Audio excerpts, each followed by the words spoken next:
All right, this is Genesis, the foundation book of the Bible, lesson number 3. Lesson number 3. So far in our study of Genesis, I want to do a little review. Some of you may not have been here, so we'll do a little review of what we've talked about so far, very briefly. First of all, we said that the book of Genesis is inspired by God. It's not a fable, it's not magic or anything like that. It is an inspired book of the Bible. We talked about the nature of the book, what's it about? And we said that it's about origins. If somebody ever asked you, what is the book of Genesis about? Boy, you're thinking, wow, Abraham and the creation and so on and so forth. Really, it's about origins. It tells us where things originated, society. Where did society originate? Where did the world come from? Where did sin come from? And so on and so forth. We said that the author was Moses, and he used oral records, written transcripts, written records from the patriarchs, guided by the Holy Spirit, and he put together the book of Genesis. That is the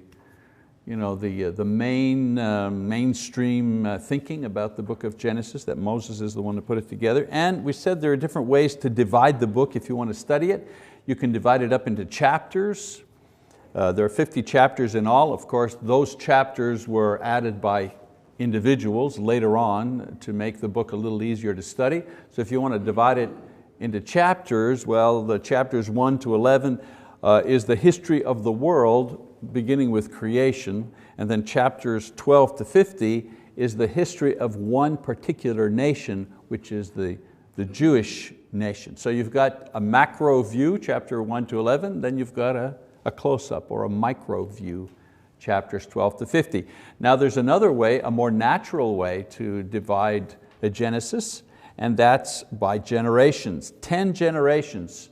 If you look through the book of Genesis, you see that there are 10 generations beginning with Adam and ending with the sons of Jacob, and each one of them recording and preserving and handing down their records, which were compiled and edited eventually by Moses, as we said, under the guidance of the Holy Spirit. So, who wrote Genesis? Basically, who kept those records? Well, the patriarchs kept those records. Adam kept the records, and Noah kept the records, and Noah's sons kept the records, and these kept being handed down from generation to generation. All right, so tonight we're going to pass into the actual text of the book of Genesis. Genesis chapter 1, verse 1, the foundational verse not only of Genesis but of the Bible. In the beginning, God created the heavens and the earth. We've seen this so often, we've heard this verse so often, probably everybody knows it by heart, but a lot of times we don't realize how much power there is in just this one verse. Some say if Genesis is the foundational book of the Bible, then verse 1 is the foundational verse of Genesis.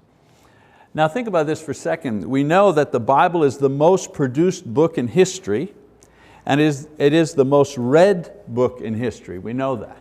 Okay? Even people who are not believers acknowledge that the Bible is the most translated, most printed, most distributed book in all of history. Well, if that's the case, then this verse is the most read verse in history. Because when people read the Bible, they usually start at the beginning, right? They don't always finish it. A lot of people start and they get somewhere into Leviticus there, and they kind of lose interest sometimes, you know what I'm saying? But everybody begins at the beginning, so everybody who has a Bible in any language at least begins in the beginning. God created the heavens and the earth. No matter whether they finish it or not, they've all read that particular verse. So we say that it is the most read verse in the Bible, in history, and in the world. Remember I mentioned a fellow named Henry Morris, Dr. Henry Morris. He has a book called The Genesis Record. I use a lot of his material, great book if you want to read that as a companion to this class. And he said the following, he says, if a person really believes Genesis chapter 1 verse 1, he will not find it difficult to believe anything else recorded in the Bible. And that makes sense. If you accept Genesis 1:1, then everything else does not require more faith, does not ask of you a greater step of faith. Okay? Now this verse really doesn't try to prove the existence of God. It merely assumes the existence. You'll notice if you read throughout the entire Old Testament, no prophet, none of the writers try to make a case for the belief in God. We do that today in our generation, in our time. But back then, the fact that God existed was like assumed. Nobody had to defend the existence of God. Certainly not the people who were writing the Bible. Of course, it was written before any disbelief occurred. Genesis was written before any, happened before any type of disbelief. Not before disobedience, but certainly before disbelief. The things in Genesis occurred before any false system of belief was developed to reject God. And so it doesn't attempt to prove the existence of God, it merely assumes this as a self-evident fact. However, this verse does contain the information necessary to refute all of man's subsequent false ideas about God and about creation. I said this one verse does that, just one verse. It's as if God knew what man would ultimately think up to deny Him, and so in the very first verse, He preempts any possible false idea about Himself. You can use Genesis 1:1 to refute any number of false ideas and philosophies, and we'll do that. Let's take seven main philosophies refuted by this verse. Ready? First one is atheism. Atheism says there is no God. Atheism says there is no God. And yet Genesis chapter 1 verse 1 says that in the beginning God created the heavens and the earth. Again, the Bible isn't trying to prove there is a God, it merely makes a statement. So if someone were to say, where does it say in the Bible that God exists? Because I'm an atheist and I don't believe God exists. Well, Genesis 1:1, in the beginning, God. All right, let's look at another one, pantheism. Pantheism says that everything is God. So atheists say there is no God. Pantheists say, well, everything is God. The trees, the rivers, the stars. Pantheism is a form of thinking where people deify nature or give nature a force of its own. Okay? But Genesis 1 verse 1 says that God is separate from His creation. He's not part of His creation. I know that sounds like a very noble idea when people say, oh, I see God in the trees and I see God in the water and I see God in the stars. Very poetic, not true. Because Genesis says, in the beginning, God, over here, created the heavens and earth over here.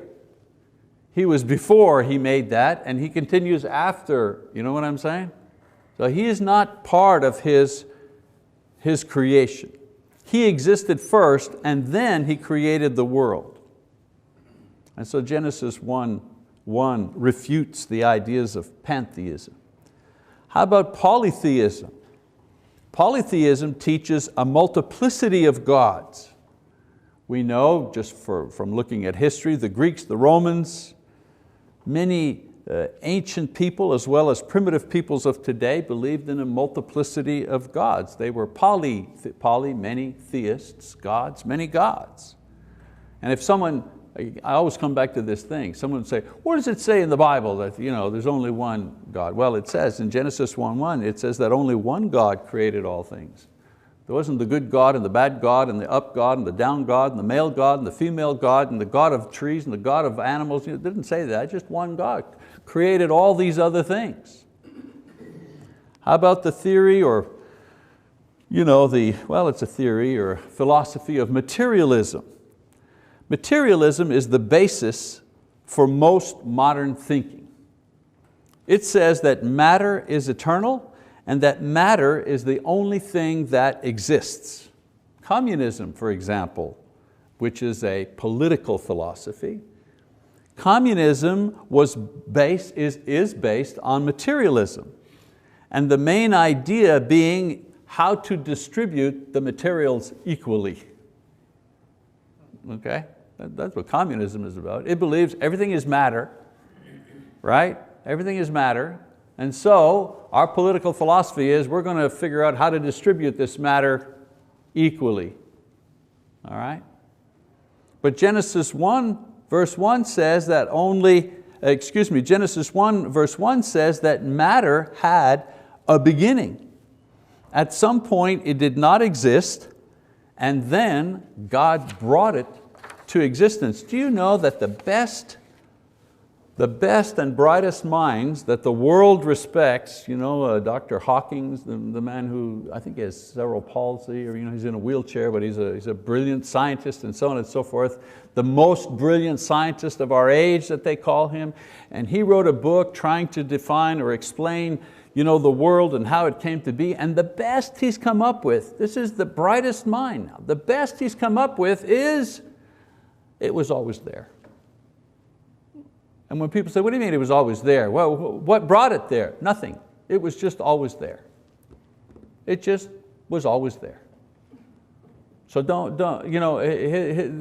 idea is, let's not question that too much. Just accept that, just accept that logic, swallow that logic, and then we'll build on that.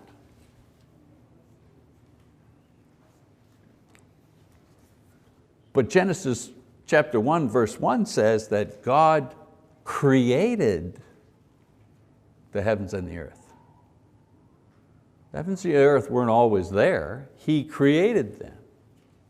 And I'll deal with this a little bit more as we go along. The next philosophy, dualism, and we could spend 13 weeks just on these 7 alone, but I'm just giving you a snapshot, okay? Just a thumbnail sketch of them.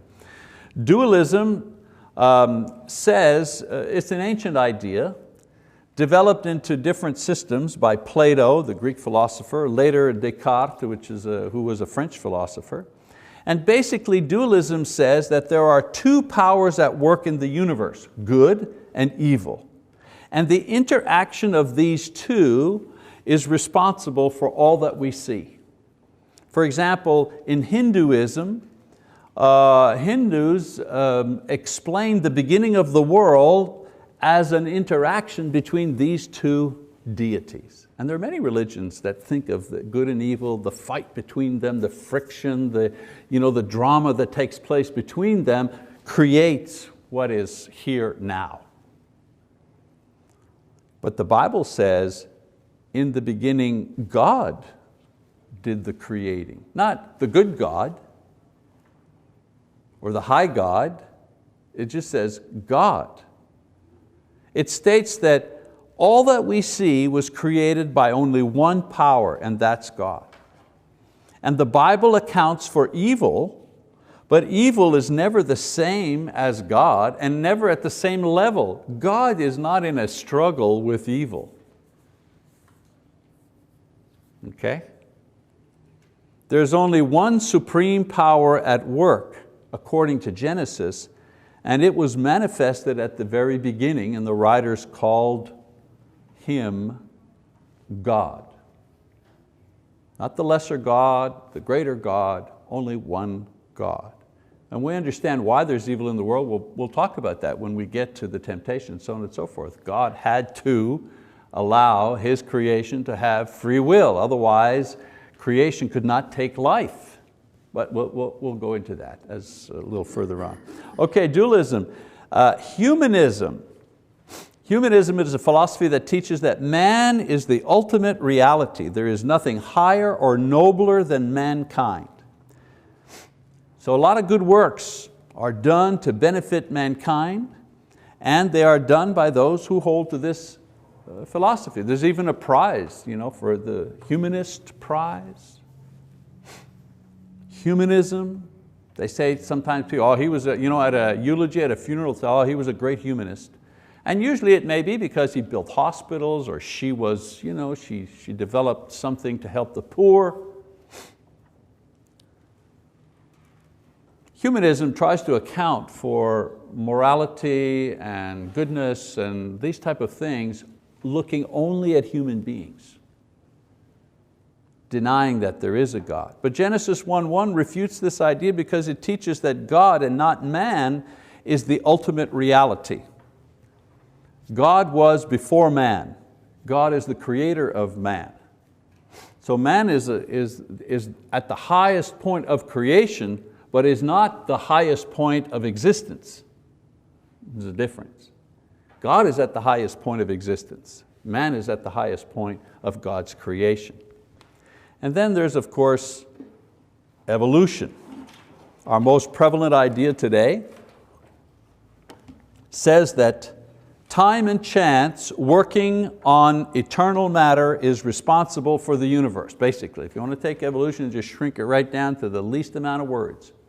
Time and chance working over billions of years on matter that was always there has produced what we have today. I mean, we could also spend a lot of time just debating that issue. But just looking at Genesis 1:1, what does Genesis 1:1 says? It says that in the beginning, that's a specific time, God, not chance, created the heavens and the earth. It didn't evolve. He created it. Not the same thing. Not the same thing at all. So there are other theories that we could talk about. Again, I haven't even moved to Genesis 1 verse 2. I'm still in Genesis 1. I guarantee you we'll go faster than this as we go along because we'll be here 4 or 5 years if we don't. But let me show you some other theories that I've just squeezed together here. Naturalism. Naturalism says that everything is matter. Everything is matter. But Genesis doesn't say that, right? Not everything is matter. God isn't matter. Deism. Deism is a theological idea that says that there is a God and God kind of sparked everything, the Big Bang, poof. And then God lives over here in another dimension and has absolutely nothing to do with His creation. It just goes by itself. That's deism. In other words, a deist believes that there is a God, but doesn't believe that God is involved with His creation. We are not deists. We are theists, T-H-E-I-S-T. We're theists. Why? Because we believe that there is a God, and according to Genesis 1:1, God is involved with us. He created the heavens and earth, and if you keep on going, verse 2, 3, all the way through Genesis, you find out that God is actually very involved in the life of His creation. Agnosticism says we can't know. There's just not enough information. We just can't know. But Genesis 1:1 tells us, no, you can know. God in the beginning created the heavens and earth. There's something you know. Somebody asked you the question, where did all this come from? Well, God created it. When did He create it? At the beginning. Who created it? God created it. What did He create? The heavens and the earth. That's just verse 1. Monism. Monism is kind of hard to explain. It's Genesis without God. Okay. It's Genesis without God, meaning the monists, they are looking for a theory, an all-inclusive theory that'll explain everything. Okay? But that doesn't include God. That's what a monist is. All right, so one theory that explains how everything got here, but not with the component of deity. But Genesis 1:1 doesn't say, at some point in the past, everything happened to appear. That's not what Genesis said. It says God did this. There is a God involved in a universal, all-encompassing theory. That's what Genesis is. It's a universal, all-encompassing theory that explains how we got here, why we are the way we are, where we're going, what will happen at the end of the world, what will happen after the world, and so on and so forth. Determinism. Determinism, another word, is fate. And what does fatalists believe? They believe in circular history, meaning everything just goes round and round. History just keeps going round and round and round. That's why it's fate. You can't stop it. What'll happen will happen, and it just keeps going round and round.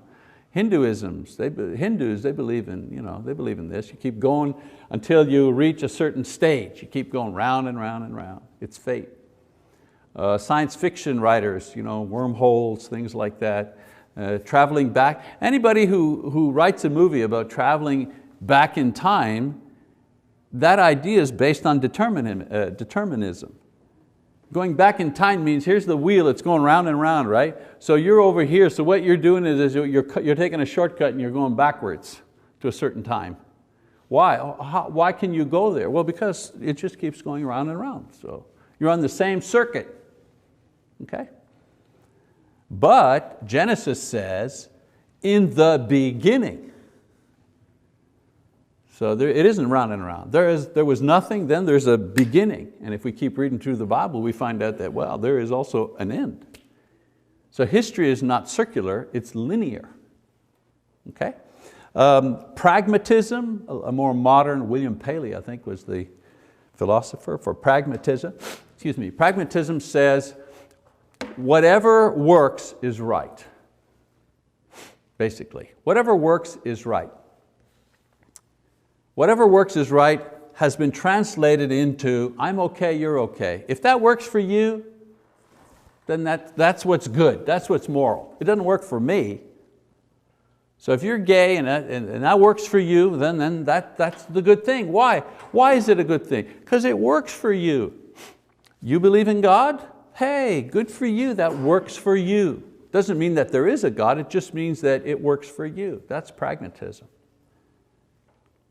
But Genesis teaches us, no, what is right is what God says is right. He's the one that determines what's right. And then another one, nihilism, Nietzsche, might makes right. Only the strong survive. Supermen, long before there was Superman, there was supermen. Supermen were the ones who were breeded to be the intelligent, the ones who had knowledge, the ones who had power, and those people in society ought to make the rules. Might makes right.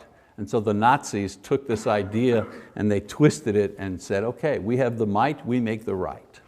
Invading another country, so what? As long as it serves the fatherland, it's the right thing to do. And that's how they convinced themselves that the atrocities they were doing were okay, because they were superior. And so, if they decided that's what they were going to do, then that's what made it right. Okay, so just a little review of one verse and the power that it has. Excuse me. All right, so let's take a look at the words in Genesis chapter 1, verse 1, just to go over them. I'm going to save the first couple of words in the beginning for a little later on, but I want to talk about some of the words and what they mean.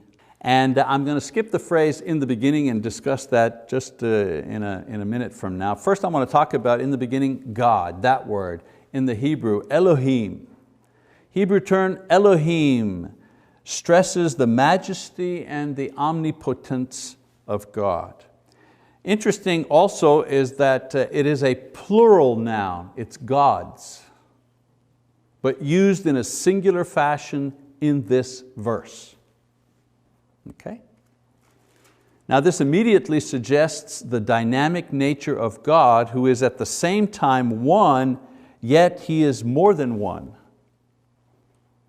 So don't ask me to explain, to break down the idea of the Trinity. The word Trinity doesn't appear in the Bible, but the idea of it is there. And it begins at Genesis.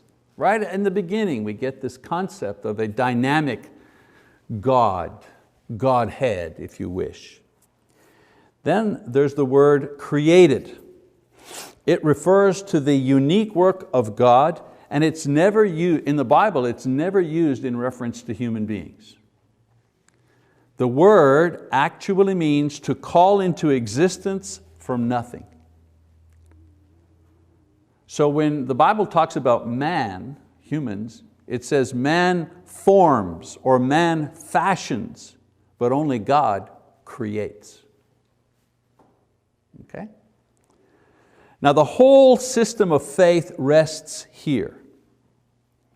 Either random particles which always existed, generated by themselves a more complex and orderly universe, and then graduated to intelligent beings capable of applying and developing intelligence. In other words, the same matter that made a rock made you. You either buy that theory or God created it. Those are the only two theories that are out there. This is the choice that we have. Matter, particles, molecules, they always existed, and through time and chance simply evolved into us, intelligent life form. Now remember, that's non-intelligent, non-animated molecules evolved into intelligent, animated beings. The only place where this works is in the theory of evolution. It does not work in real life. You take any lab, any experiment at any level and see if inanimate matter ever has any way of developing into animate beings. In other words, a rock, a worm, let's pick the simplest thing, okay, that we can see. A worm never comes from a rock. But you have, quote, the intelligentsia of our country staking their educational, academic, their reputations on this idea. And we're the crazy ones because we believe that an intelligent being actually created a complex and intelligent world. And we're the dummies. Next word, need to go, only got a few minutes. Heaven. In the beginning, God created the heaven. Now, you need to understand, this does not refer to the stars here, or the planets. In the Hebrew, this refers to the space where these things are situated. When we refer to our existence, we talk about the space, mass, time universe, right? Space, mass, stuff you can touch, time, the basic components of our existence. So this heaven here in Genesis would refer to the space component, since the time component has already been introduced. The time component is in the beginning. There's the time component, okay? And the mass element is about to follow. God created what? The heavens and the earth, right? And so the heavens are the space, the space. Now, no word is used in the Bible to express the idea of space, so the term heaven is used as the idea of space expanse. And in the Bible, you have to kind of look in context if they're talking about the stars or if they're talking about the space. They use the same word, okay? So in the beginning, God created the heavens, the space, and the earth. Again, there is no word in the Bible to refer to as matter. The matter, there's no Hebrew word for that. So Moses uses the term earth, land, which describes the creation of the next basic component, which is matter. It is not yet shaped or formed, it is simply in existence. So you see, in the beginning, God created. In the beginning, there's the time. Created the heaven, there's the space, and the earth, there's matter. The building blocks, all right? And then he says, in the beginning, there's time. I've said that the universe is a combination of the elements of space, matter, and time. Science teaches that each of these elements is necessary for the universe to have a meaningful existence. For example, if there is space and time but no matter, then the universe is empty, nothing happens. If there's just empty space and time, but there's no matter, well, there's nothing happening. You've got a void, you've got a box, there's nothing in it. Or if there is matter, which includes energy, and there's time but no space, then there's no movement. It's just one big blob of thing, you know.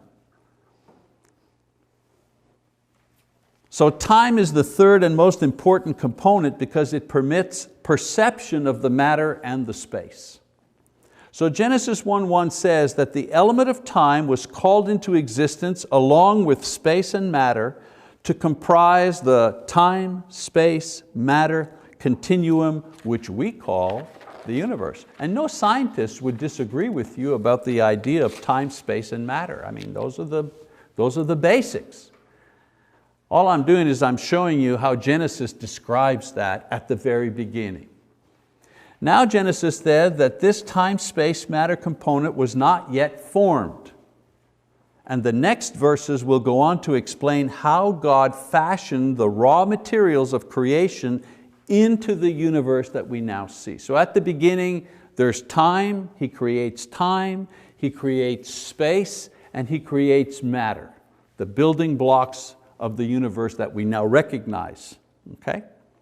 Now some authors say that verse 1 is the title of Genesis, or it's a summary of events that have already taken place. But as we said before, the summary of Genesis 1 is given in chapter 2 verse 4. In Genesis 2 verse 4, there's where the summary of Genesis is. It says, "These are the generations of the heavens and the earth when they were created."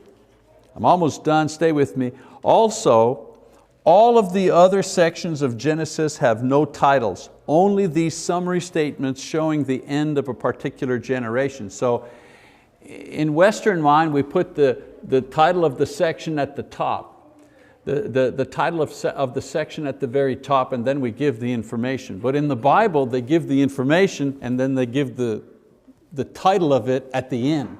And that's what throws us off sometimes, okay? All right, so the first act of the first day of creation was the bringing forth of the building blocks of the universe, the time, space, matter element. So if you were translating Genesis chapter 1 verse 1 into modern scientific English, you could say the following: the transcendent, omnipotent Godhead called into existence the space, mass, time universe. And all of that, imagine the economy of words. I didn't count them. In the beginning, God created the heavens and the earth in 10 words. In 10 words, God explains how the universe came into being, and at the same time refutes in 10 words millions of books that have been written to try to deny what God has said in Genesis 1:1. 10 words. It's amazing. I'm going to believe the entire Bible just on the strength of those 10 words. Okay, so that's the beginning, Genesis 1:1. Like I said, we're not going to be that slow for the entire thing. We're going to move on next week. But I encourage you, read ahead. All right, in Genesis. It's going to be a long study, but I hope it'll be fruitful for you and give you some insight and some depth that you may not have had in past studies. That's it for now. We'll see you next time. Thank you.